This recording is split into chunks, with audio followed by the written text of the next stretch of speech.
Hey, Paul Whatley here, and as I've often discussed with y'all, the best way to maintain the value of your home is to maintain your home. So today, I'm actually going to be joined by Randy Hansen, and we're going to be discussing the process of winterizing your home.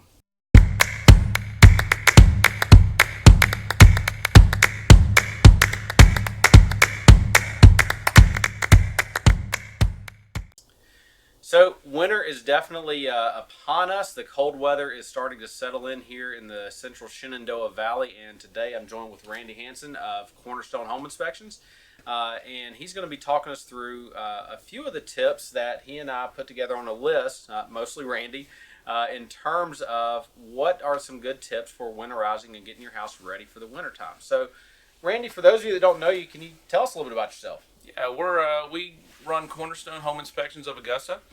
We've been in business for 2 years as in doing inspections, but we've had a construction business for roughly 15 years, doing remodeling and additions. So we've seen quite a bit of stuff, and we're well familiar with the ins and outs.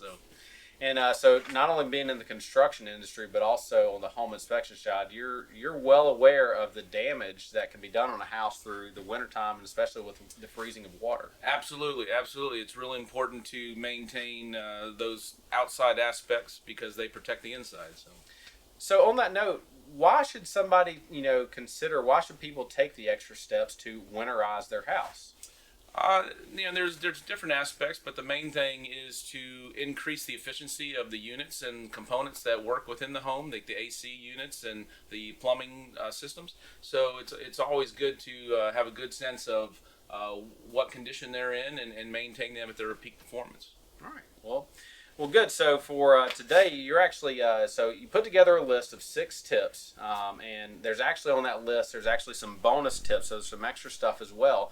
But in that list today, you're actually going to take us through a couple of those more important things that a lot of times people can do with winterizing their home. Correct. So actually, I think we're going to start. We're actually here at my house, and so Randy's going to point out a few things that I need to take. One of the first steps you want to do is check around the windows and doors. That's where the siding meets the window frame itself. You want to check for separations or gaps like we have here at the top.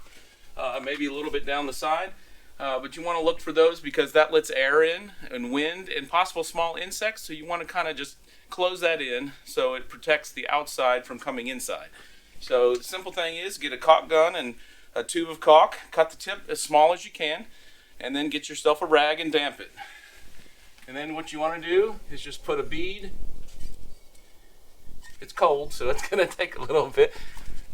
Lay a bead right across like this,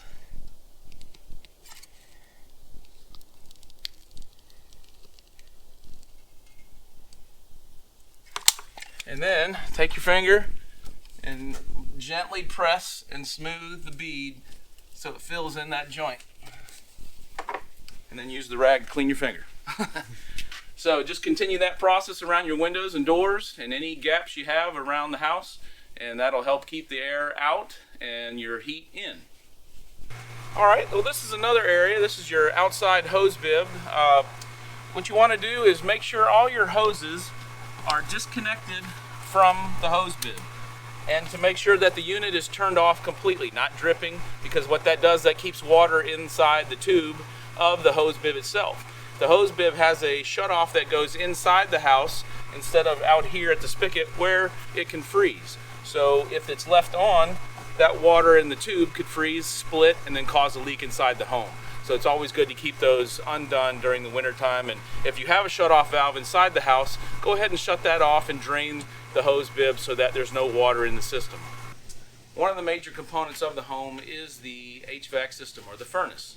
I would recommend having it serviced once a year by a licensed professional or twice a year before each season to keep it running at its peak performance. The thing you can do in between services is keep your filter changed every 30 to 60 days, and that helps keep the coils clean and keeps the units working at its peak performance. So, Randy, I really appreciate all your time out here at my house and showing us a couple of the tips from that list of how we can winterize our house.